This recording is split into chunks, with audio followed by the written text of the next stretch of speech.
जय हिंद साथियों, स्वागत है आपका self study classes YouTube channel में। अगर अभी तक आपने सेल्फ स्टडी क्लासेस का ऐप डाउनलोड नहीं किया तो जल्दी से सेल्फ स्टडी क्लासेस का ऐप डाउनलोड कर लो और एक बार वीडियो को लाइक कर दो, ठीक है। और सेल्फ स्टडी क्लासेस में दोस्तों हिंदी साहित्य का कोर्स चल रहा है। हिंदी साहित्य के कोर्स में अगर आपको पढ़ना है, आपको लगता है कि हमें विस्तृत पढ़ना है, हमें ट्रैक से पढ़ना है, हमें टॉपिक वाइज टेस्ट लगा के अपना आकलन करना है, तो आज ही सेल्फ स्टडी क्लासेस का ऐप डाउनलोड कर लो। और दोस्तों सेल्फ स्टडी क्लासेस में आपको भी इस हिंदी साहित्य के संपूर्ण कोर्स में एडमिशन ले लेना है।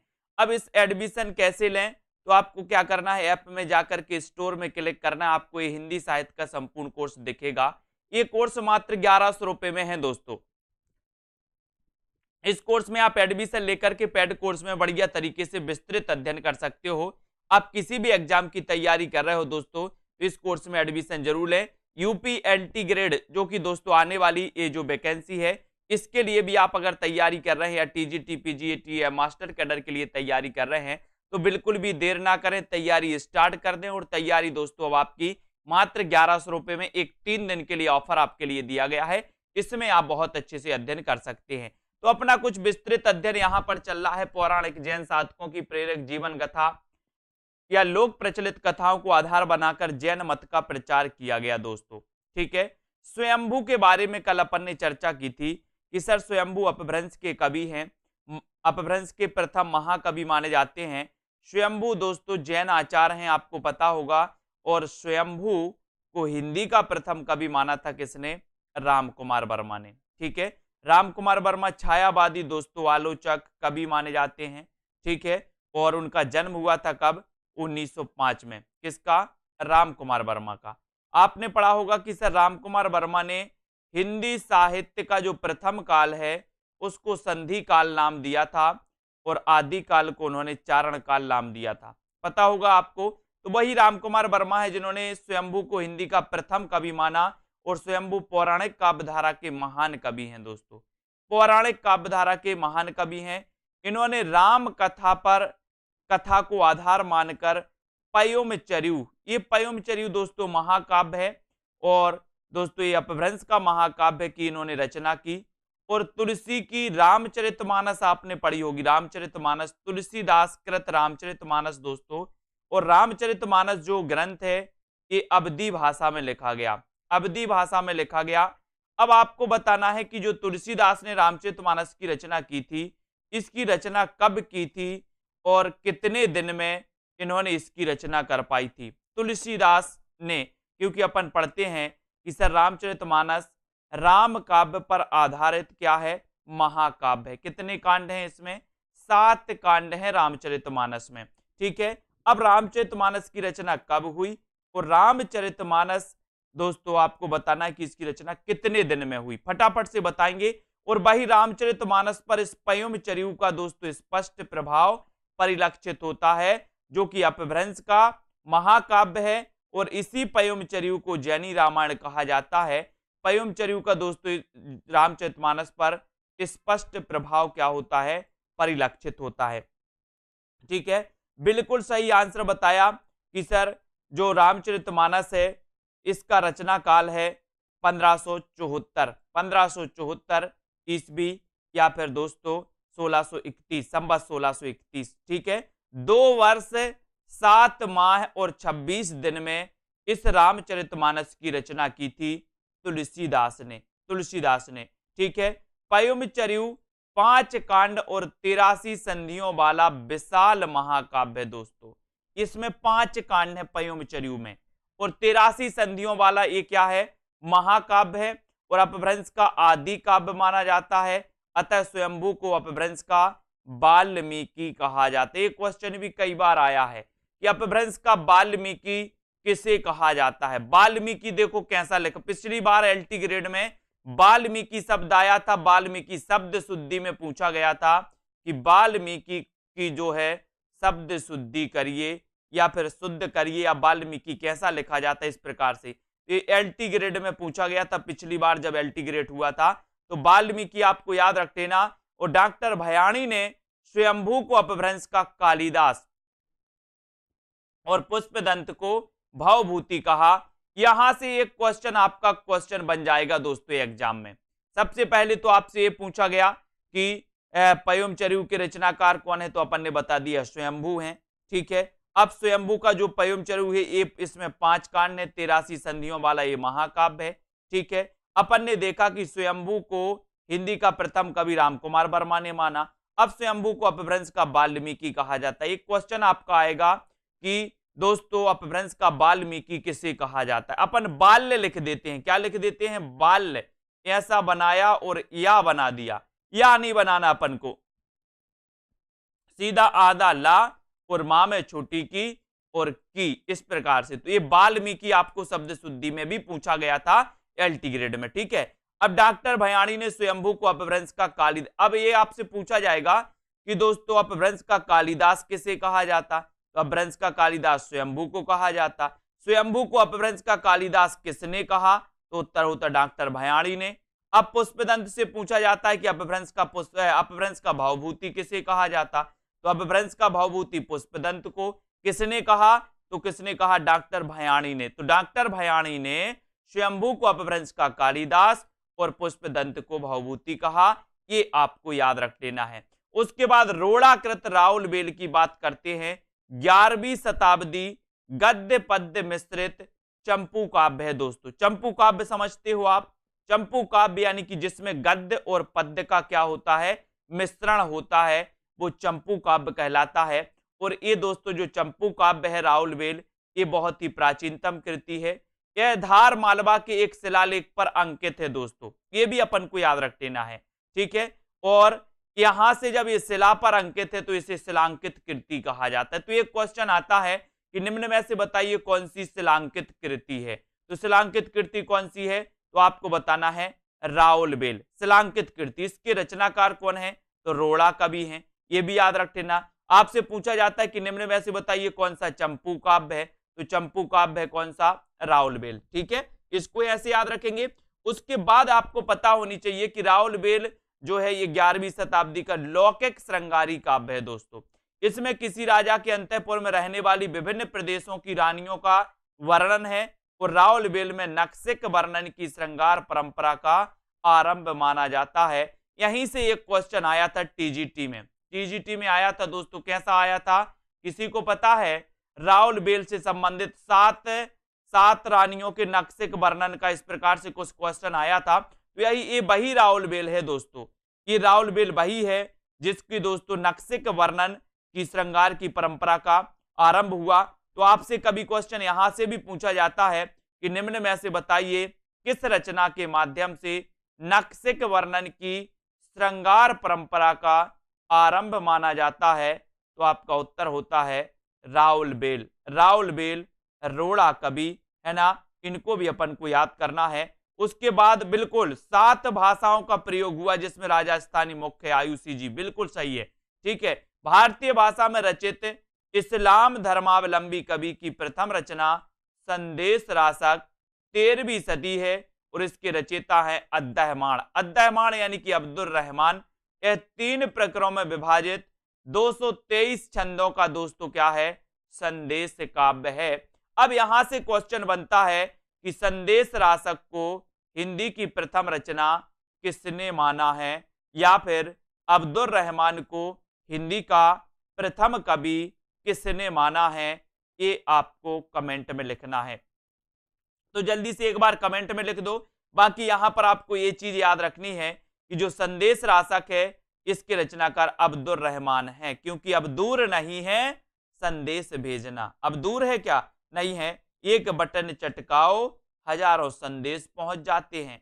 पहले क्या होता था, कबूतर के माध्यम से संदेश भेजते थे, फिर डाकिया दोरी चिट्ठियां चल गई, हफ्तों महीनों में दोस्तों वो चिट्ठियां आपकी पहुंच पाती थी। लेकिन आज का युग जो है बोले अब दूर नहीं है संदेश भेजना, तो अब दूर नहीं तो अब्दुल रहमान, और संदेश भेजना तो संदेश रासक इनकी रचना है। और बिल्कुल सही आपने उत्तर बताया कि सर हजारी प्रसाद द्विवेदी ने इस संदेश रासक को हिंदी की प्रथम रचना और अब्दुल रहमान को हिंदी का प्रथम कवि माना है, ये भी याद रख लेना। और एक क्वेश्चन और आता है कि आदिकाल का मेघदूत किसे कहा जाता है, तो आदिकाल का मेघदूत इसे ही कहा जाता है, संदेश राशक को। आदिकाल का मेघदूत संदेश राशक को कहा जाता है। आचार्य रामचंद्र शुक्ल ने वीर गाथात्मक साहित्यिक प्रवृत्ति की पहचान जिन 12 ग्रंथों के आधार पर की है वे हैं विजयपाल रासो, हमीर रासो, कीर्ति लता कीर्ति पताका खुमान रासो, बीसल देव रासो, पृथ्वीराज रासो, जयचंद्र प्रकाश, जय मयंक जस चंद्रिका, परमाल रासो, खुसरो की पहेलियां और विद्यापति पदावली। ठीक है, तो अपन को इनको याद रख लेना है। आचार्य रामचंद्र शुक्ल ने हिंदी साहित्य के प्रथम काल को वीर गाथा काल कहा था। ठीक है, वीर गाथा काल कहा था। और इन्होंने दोस्तों जिन 12 ग्रंथों के आधार पर कहा था वे 12 ग्रंथ इस प्रकार से हैं, विजयपाल रासो, हमीर रासो, कीर्ति लता कीर्ति पताका खुमान रासो। इन 12 ग्रंथों के आधार पर हिंदी साहित्य के आदि काल को वीर गाथा काल कहने वाले जो आचार्य थे वो आचार्य थे रामचंद्र शुक्ल। ठीक है, विद्यापति की रचनाएं कीर्ति लता कीर्ति पताका पदावली और नरपति नालकृत बीसल देव रासो ये प्रमाणिक रूप में दोस्तों उपलब्ध हैं।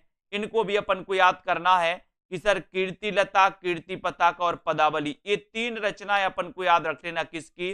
विद्यापति की। विद्यापति को आपको पता है कि सर विद्यापति को मैथिल कोकिल कहा जाता है। विद्यापति ने कुल मिला के 16 ग्रंथ लिखे थे दोस्तों। कितने ग्रंथ लिखे थे? 16 ग्रंथ लिखे थे।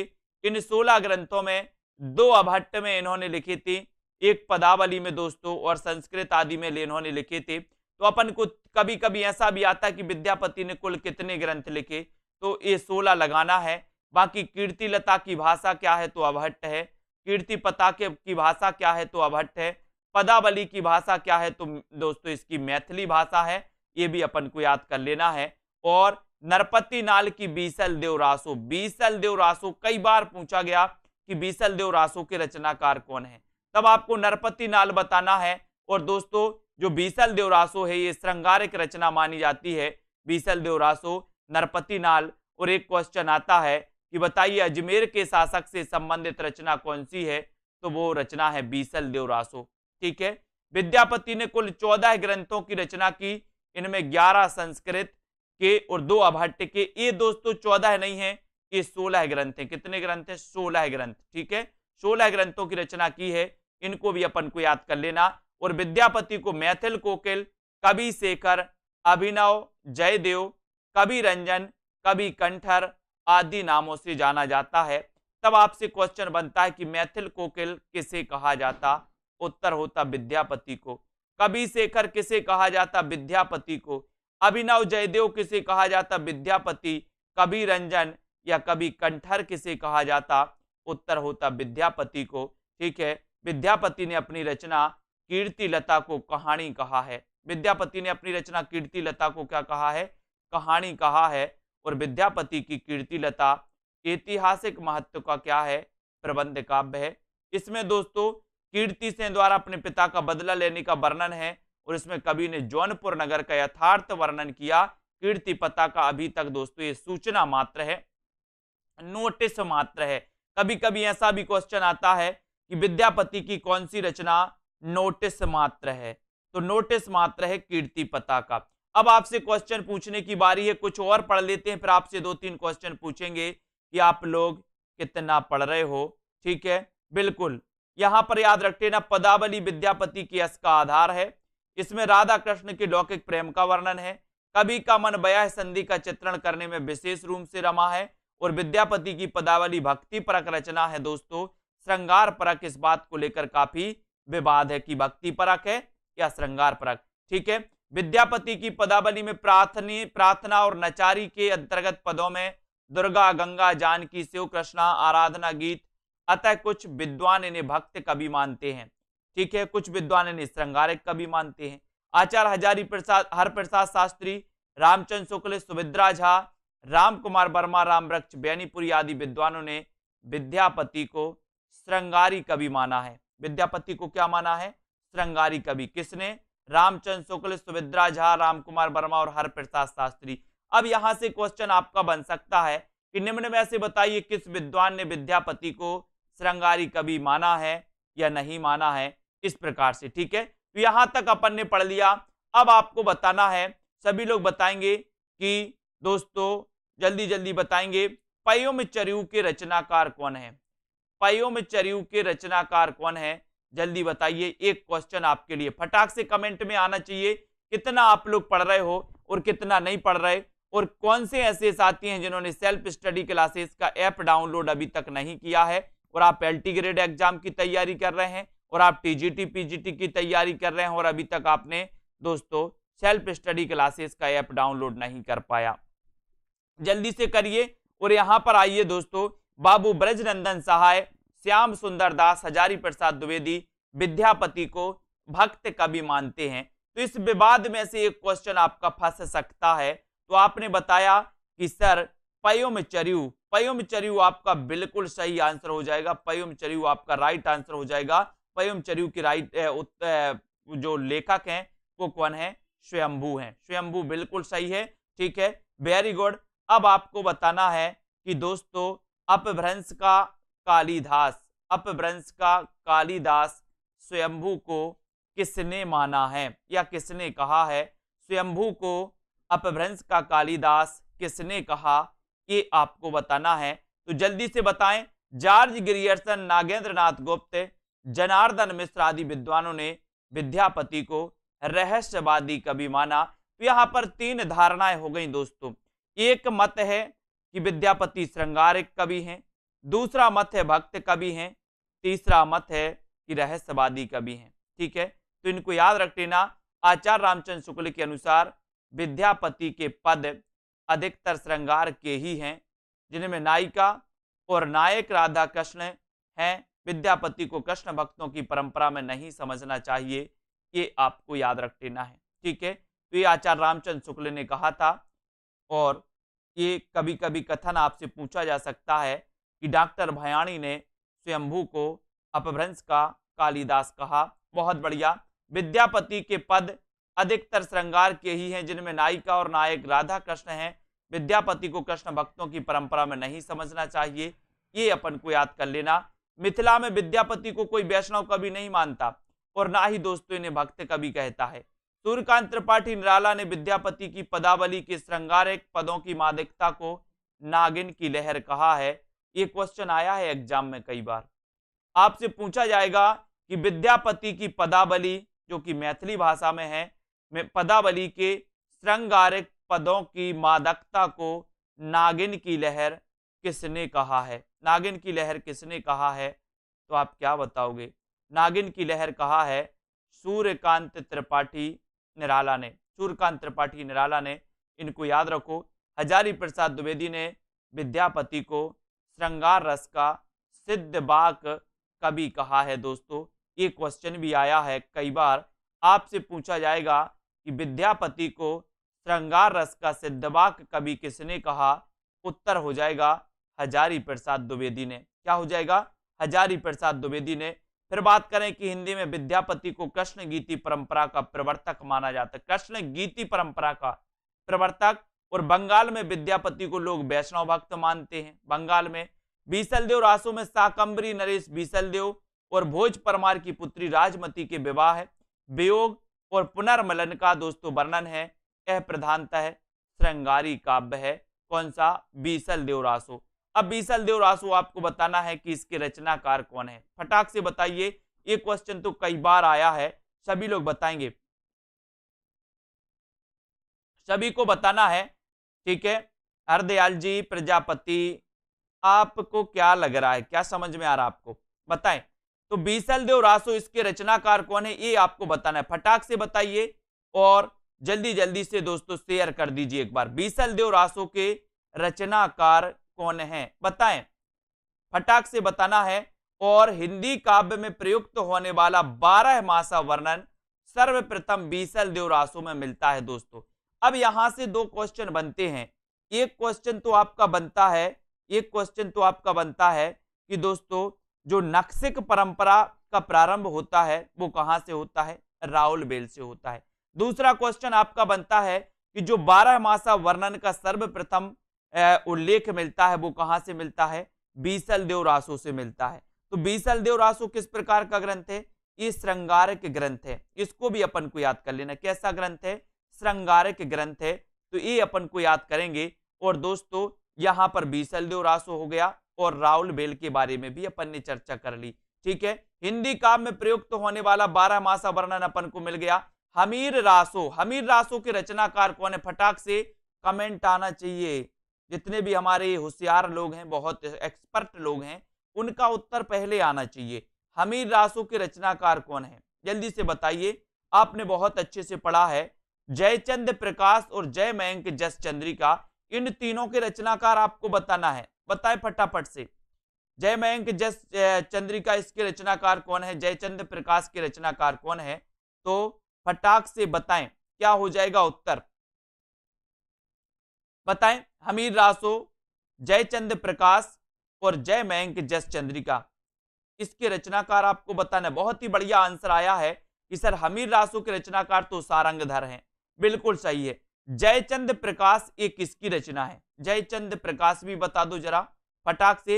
ये दोस्तों उपलब्ध नहीं है और हमीर बेसिया के एक पद प्राकृत पेंगलम में अवश्य मिलता है। तब यहां से 4 क्वेश्चन आपके बनते हैं, चारों के उत्तर आपको ही बताना है। ये तो आपको पता चल गया कि सर हमीर रासो के रचनाकार सारंगधर हैं। ठीक है, और जयचंद प्रकाश ये भट्ट केदार की रचना है, ये भी आपने बता दिया। बहुत बढ़िया। और जय मयंक जस चंद्रिका के रचनाकार कौन है? तो आपका उत्तर होता है मधुकर कवि। मधुकर कवि हो गया। Very good. लेकिन बात यहीं तक नहीं रुकी, आपको प्राकृत पेंगलम के रचनाकार भी बताना है। बताएं जल्दी से, प्राकृत पेंगलम के रचनाकार कौन है? फटाक से आंसर बताना है। एक बार वीडियो को लाइक कर देना है, फटाफट से बताते जाएं। प्राकृत पेंगलम ये किसकी रचना है और प्राकृत पेंगलम की टीका किसने लिखी, वो भी आपको बताना है। बताइए, प्राकृत पेंगलम के रचनाकार कौन है? प्राकृत पेंगलम की टीका किसने लिखी, ये भी आपको बताना है। जल्दी से सभी लोग बताएंगे, उत्तर क्या हो जाएगा? प्राकृत पेंगलम ये किसकी रचना है? और आपने बता दिया है दारसू शर्मा जी, आपने बिल्कुल सही बताया कि सर प्राकृत पेंगलम ये लक्ष्मीधर की रचना है। और प्राकृत पेंगलम की टीका जो लिखी थी, वो लिखी थी किसने? बंसीधर ने। ठीक है, बंसीधर ने लिखी थी। ये आपका बिल्कुल सही है। किसने लिखी थी? बंसीधर ने। Very good. जगनिकृत परमाल रासो, परमाल रासो आला के रूप में ही पहचान जाता है दोस्तों। परमाल रासो, आला एक प्रकार का लोक गान है जो विभिन्न क्षेत्रों में विभिन्न रूपों में गाया जाता है। अब आपको बताना है कि परमाल रासो का अन्य नाम क्या है। और दोस्तों इसे आला के रूप में जाना जाता है, तो आला कब गाया, आला का गायन कब किया जाता है, या फिर आला कब गाया जाता है, किस ऋतु में गाया जाता है, ये क्वेश्चन भी आया है दोस्तों। तो बताएं, जल्दी से आपको चयन करना है।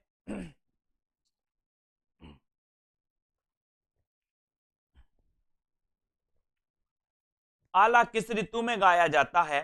परमाल रासो का अन्य नाम क्या है?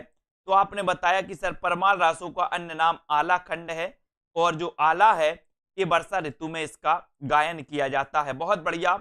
खुमान रासो के रचयिता दलपति विजय हैं। कौन है? दलपति विजय। इसमें 9वीं सदी के खुमान के युद्ध का वर्णन है। इसमें मेवाड़ के परवर्ती शासकों जैसे महाराणा प्रताप सिंह, राज सिंह का वर्णन है। और इससे प्रतीत होता है कि यह रचना 17वीं सदी के आसपास की है। इसको भी याद करना है। महाराणा प्रताप सिंह। तो दलपति खुमान रासो के रचयिता कौन है? दलपति विजय। खुमान, आपको पता है दोस्तों कि अगर कोई दलपति विजय हो जाए तो उसको गुमान हो जाता। अपन ने पढ़ा है ना, गुमान हो जाता, गुमान। तो खुमान रासो, दलपति विजय, पृथ्वीराज रासो हिंदी का प्रथम महाकाव्य है और इसके रचयिता चंद-बरदाई। पृथ्वीराज चौहान के अंतरंग माने जाते हैं दोस्तों। ठीक है, तो इनको अपन को याद करना है कि सर पृथ्वीराज रासो जो है ये हिंदी का प्रथम महाकाव्य है। और हिंदी के प्रथम महाकवि कौन है? तो उत्तर होता है चंद-बरदाई। हिंदी के प्रथम महाकवि कौन है? चंद-बरदाई। ठीक है, इनको याद रखेंगे। 69 सर्गों में विभक्त काव्य के 69 सर्ग हैं। बताइए, प्रारंभ में मंगलाचरण, वस्तु निर्देश, सज्जन प्रशंसा, दुर्जन निंदा तथा ग्रंथ का महत्वपूर्ण दोस्तों यहाँ पर निरूपण किया गया है। अब आपको बताना है कि दोस्तों ये पृथ्वीराज रासो में कितने सर्ग हैं।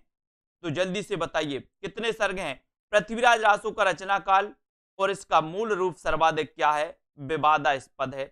यानी कि दोस्तों इसकी जो ऐतिहासिकता है, ऐतिहासिकता सर्वाधिक ये क्वेश्चन आता है कि दोस्तों बताइए पृथ्वीराज रासो में कौन सा इसका जो है विवादित है? तो आपको याद रख लेना है कि सर इसका जो विवादित पक्ष है वो है इसकी ऐतिहासिकता। वो क्या है इसकी? वो इसकी ऐतिहासिकता है जो सर्वाधिक विवादित है। इसको अपन को याद कर लेना है। डॉक्टर बुलर को जब पता चला कि पृथ्वीराज रासो की तिथियां, पृथ्वीराज रासो की तिथियां दोस्तों व्यक्तियों के नाम, घटनाएं आदि इतिहास सम्मत नहीं है, तो उन्होंने इस ग्रंथ को ना प्रकाशित करने की सिफारिश की थी। किसने? डॉक्टर बुलर ने। डॉक्टर बुलर ने। ये भी अपन को याद कर लेना है, ठीक है। और पृथ्वीराज रासो की प्रामाणिकता पर संदेह करने वालों में गौरी शंकर, हीराचंद ओझा, मुंशी देवी प्रसाद कविराजा, ठीक है, कविराजा श्यामल दास, आचार्य रामचंद्र शुक्ल, ये दोस्तों इसे क्या मानते हैं? इसे अप्रामाणिक मानते हैं। क्या मानते हैं? अप्रामाणिक मानते हैं।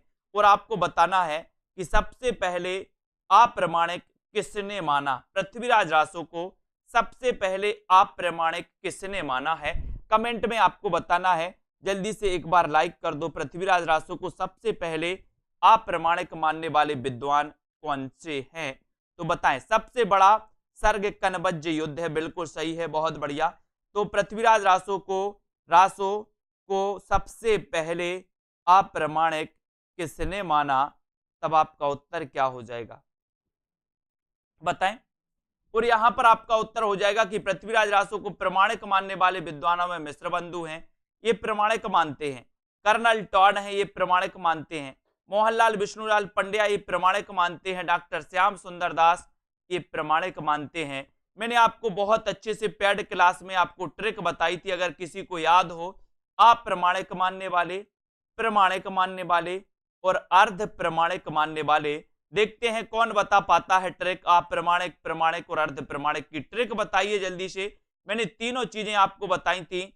अप्रमाणिक मानने वालों की ट्रिक बताई थी, प्रमाणिक और अर्ध प्रमाणिक तीनों की ट्रिक बताई थी। किसको याद है? देखते हैं, जल्दी से बताइए कमेंट में। उसके बाद थोड़ा सा अब आपसे पूछा जाएगा।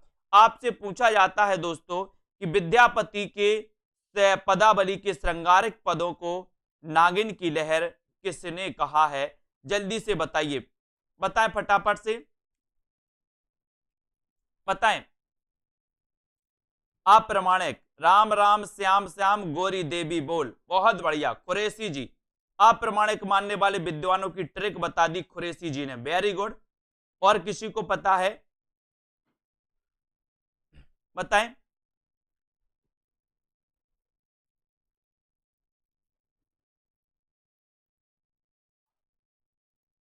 दशरथ के दास बंधु कर्नल टाड ने मोहन की प्रमाणिक पूजा की, सीता देवी जी, बहुत बढ़िया, बिल्कुल सही ट्रिक बताई। तो इस प्रकार से अपन ने ट्रिक बताई थी। शाम मोहन ने टाड पर बैठकर मिस्र जैसी प्रमाणिक मुरली बजाई, कुरैशी जी, बहुत बढ़िया, बिल्कुल सही है। और जिनकी दशरथ ने सुनी थी हजारों बार, वो अर्ध प्रमाणिक है, श्वेता जी, बहुत बढ़िया, बिल्कुल अच्छी ट्रिक बताई दोस्तों आप लोगों ने। और मजा आ गया कि आप लोगों ने जो ट्रिक पढ़ी थी वो बिल्कुल आपको याद है। अब आपसे पूछा जाता है कि विद्यापति की पदावली के श्रृंगारिक पदों को दोस्तों नागिन की लहर किसने कहा? तो आपका उत्तर आया निराला। अब निराला की बात आई है तो निराला जी से संबंधित भी अपन याद कर लेते हैं। यहां पर आपको बताना है कि दोस्तों निराला जी की वह कृति कौन सी है, वह रचना कौन सी है जिसे महावीर प्रसाद द्विवेदी ने सरस्वती पत्रिका में प्रकाशित करने से मना कर दिया था या उसको वापस कर दिया था?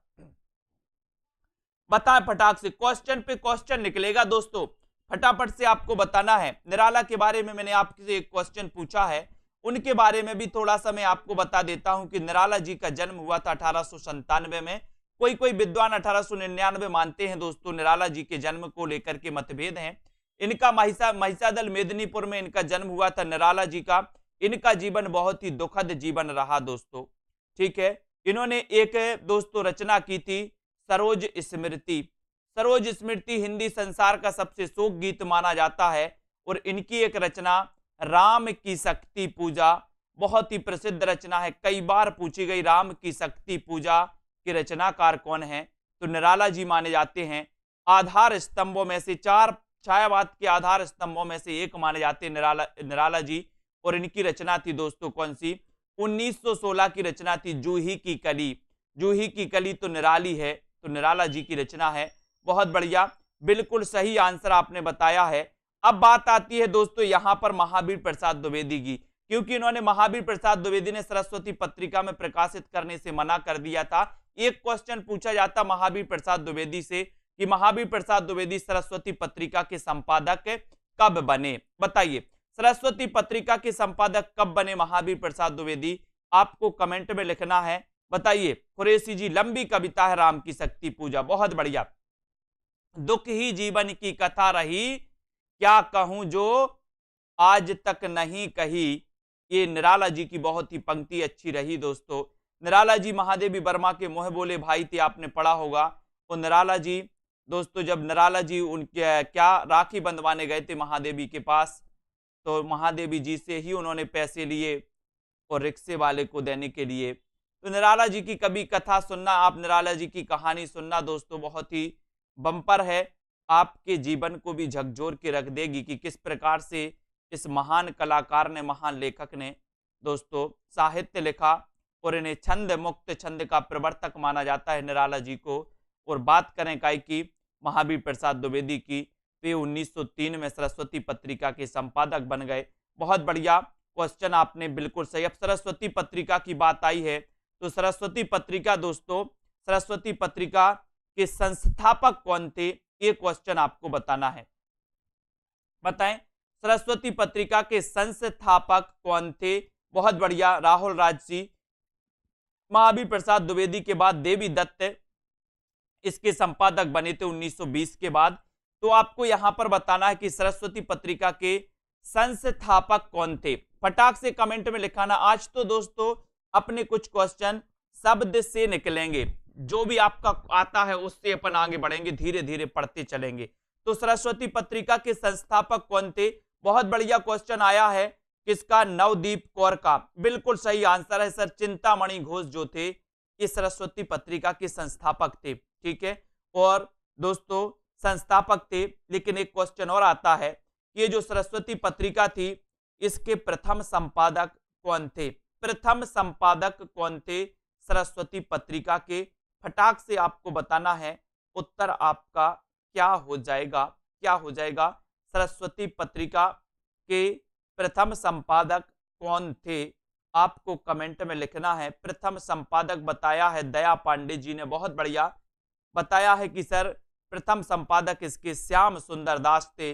बहुत बहुत बढ़िया, बिल्कुल सही आंसर आया। तो यहां से 3-4 क्वेश्चन बनते हैं जो आपको याद रख लेना है। सबसे पहले यही बनता है कि सरस्वती पत्रिका के संस्थापक कौन थे? तो चिंतामणि घोष थे, ठीक है। फिर पूछा जाता है कि इसके प्रथम संपादक कौन थे? तो श्याम सुंदर दास थे। फिर पूछा जाता है कि महावीर प्रसाद द्विवेदी इसके संपादक कब बने? तो 1903 में बने और 20 तक बने रहे। ये चीज अपन ने यहां तक सरस्वती पत्रिका में पढ़ ली, ठीक है। सरस्वती पत्रिका के बारे में इतनी चीजें पढ़ ली, लेकिन अब एक क्वेश्चन और है कि श्याम सुंदर दास की जो आत्मकथा है उसका नाम क्या है? फटाक से बताइए। एक क्वेश्चन आया था दोस्तों कि हिंदी के प्रथम आत्मकथाकार कौन माने जाते? पंजाब मास्टर कैडर में एक क्वेश्चन आया था कि हिंदी के प्रथम आत्मकथाकार कौन माने जाते हैं, लेकिन वहां पर बनारसी दास जैन का दोस्तों कोई उल्लेख नहीं था। वहां पर विकल्प में श्याम सुंदर दास था।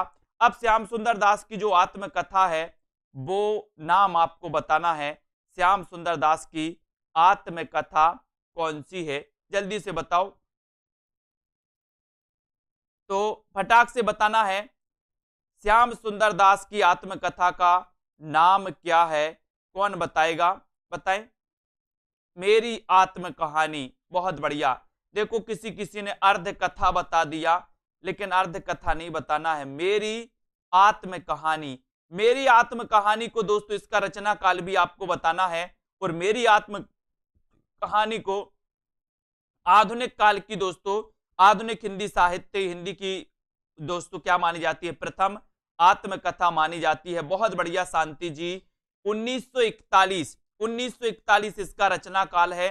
और आपको पता है कि जो अर्ध कथानक है ये बनारसी दास जैन द्वारा लिखी गई आत्मकथा है और ये लिखी थी 1641 में। देखो, अर्ध कथानक 1641 में लिखी, जिसे हम पढ़ते हैं कि हिंदी की प्रथम आत्मकथा कौन सी है, तो अपन अर्ध कथानक पढ़ते हैं।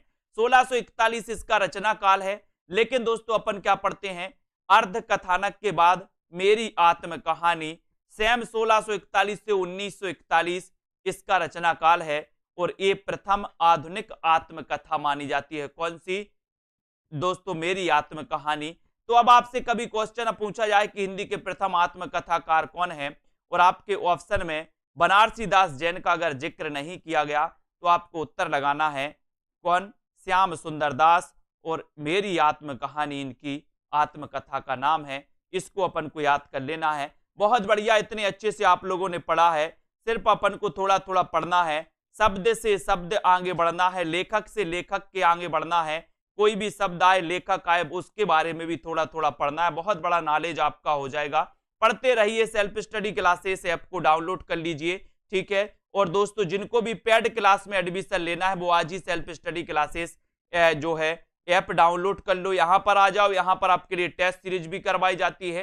हिंदी साहित्य का ये संपूर्ण कोर्स मात्र आप 1100 में इसको परचेस कर सकते हो। दोस्तों ये 1100 ऑफर आपके लिए मात्र 3 दिनों के लिए दिया गया है कि जिन भी साथियों को कोर्स में एडमिशन लेना हो, निरंतर अध्ययन करना है, आगे आने वाले एग्जामों के लिए UPLT grade, RPSC, Punjab master cadre, HP TET, H TET और दोस्तों यूपी टीजीटी, पीजीटी, ऐसे कोर्सों के लिए आपके लिए हिंदी साहित्य के कोर्स के लिए बहुत ही बढ़िया और सबसे सस्ता और सबसे अच्छा रेगुलर 1 साल की वैलिडिटी के साथ आप इसमें पढ़ सकते हो। ट्रिक से भी पढ़ना है, विस्तृत भी पढ़ना है और भी बहुत सारी चीजें जो दोस्तों आपको ज्ञान करना है। उदय जी, ठीक है, रीता कांत जी, बीनू जी, राम जी, विश्वास मलिक जी, जाहिद अली जी, सभी साथियों के लिए धन्यवाद। सिर्फ आपको अपने इस परिवार के लिए, सेल्फ स्टडी क्लासेस परिवार के लिए आगे बढ़ाना है और सेल्फ स्टडी क्लासेस परिवार से जुड़ते रहना अपने सभी साथियों को, ठीक है। ममता पांडे जी, कमलदीप जी, मंजू यादव जी, दारसू, कल्पना जी, सभी साथियों को धन्यवाद। और आज के इस वीडियो के लिए बस इतना ही। बने रहें, लाइक करें, शेयर